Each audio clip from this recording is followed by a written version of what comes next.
आज मुझे यशस्वी प्रधानमंत्री नरेंद्र मोदी जी नेतृत्व में नुआकरी संसद रे पास होइथिबा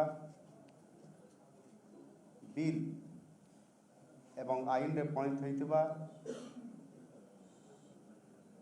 विकसित भारत ग्यारंटी फॉर रोजगार एंड आजीविका मिशन ग्रामीण VVG रामजी ये मिशन संपर्क में आपमानकर पाखरे आलोकपात करने मुझे चाहूँ। यशस्वी प्रधानमंत्री एकमात्र लक्ष्य ताहा होची 2047 सुधा भारत वर्ष को विकसित राष्ट्र रे विकसित भारत गठन करने आही आईन रो नामकरण ही विकसित भारत लक्ष्य को एथिरे जोड़ा जाए। यार मुख्य उद्देश्य होची महात्मा गांधी ग्राम्य स्वरोजगार लक्ष्य को वास्तव में किभली भाव में हासिल करा जाई पारिबो केवल तांकर नाम को व्यवहार करी कौन से राजनैतिक फायदा उठेबा यही आईन रो बा ये मिशन रो आदो लक्ष्य नुहे। ये आईन हवा परठारु यह विरुद्ध रे विरोधी दल माने नाना प्रकार अपप्रचार करी चली। ये संसद भवन भितर मध्य एवं संसद भवन बाहर यह कृषक विरोधी एवं गरीब विरोधी बोली मध्य सेमाने दर्शाउछन्ति। किंतु प्रधानमंत्री विकसित भारत 2047 परिकल्पना रे कृषक एवं श्रमिक मानकर अधिकार जपरी सुरक्षित रही पारिबो से दिगरे ये आईन रे व्यापक भाव में व्यवस्था करा जायछि।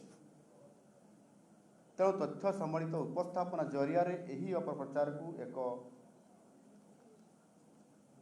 जो सृष्टि होउतबा जो भ्रांति ताकू दूर करिबा एवं सेथिपई आपण मानकर सहित आज ये प्रेस मीट रो आलोचना निश्चित भाव में मु जरूरी मन करी आपण मानकर सामना को आसिली।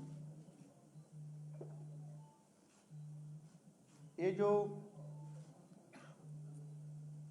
भारत रे कृषक आ गरीब लोक मानकू किभली भाव में तांको रोजगार तांकर वृद्धि हेबो एवं सेथिपई विभिन्न समय रे स्वाधीनता पूर्व एवं स्वाधीनता परे मध्य तांको पई रोजगार केमती बढ़िबो आ सेथिपई स्वतंत्र व्यवस्था करिबा यार गोटे बहुत बड़ इतिहास अछि।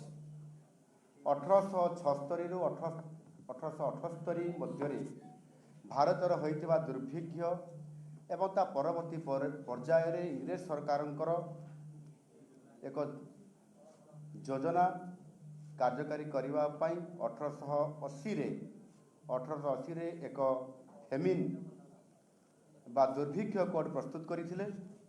किंतु एथिरे लोकंकर सहायता देवा पई काम बाध्यतामूलक थिला। काम पाइबा लोकंकर किंतु कौनसी अधिकार मध्य नथिला।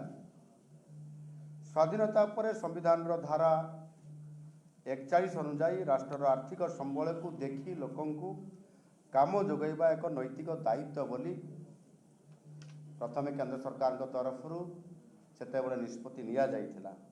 किंतु यह कार्यकारी करने दायित्व मध्य केंद्र सरकार राज्य सरकार मानक ऊपर दायित्व न्यस्त प्रदान करथिले। परवर्ती पर्याय 1960 रे रूरल मैन पावर प्रोग्राम एवं 1971 रे crash scheme for rural employment आदि आरंभ होइथिला। तेबे काम जदि थाए जदि काम थिबो ताहले समानंकु बा लोक मानकु ये काम जोगे दिया जीवो। काम जदि नाही ताले जोगे दिया जीवो नाही। जदिओ आवश्यकता बा जरूरी मने हला परे मध्य लोकंकर पई काम आदो सृष्टि करा जाउ नथिला बा लोक माने केमती नियमित भाव में रेगुलारली काम पाइबे आर्थिक रोजगार बढ़िबो ये कथा को प्राधान्य आदो दिया जाउ नथिला।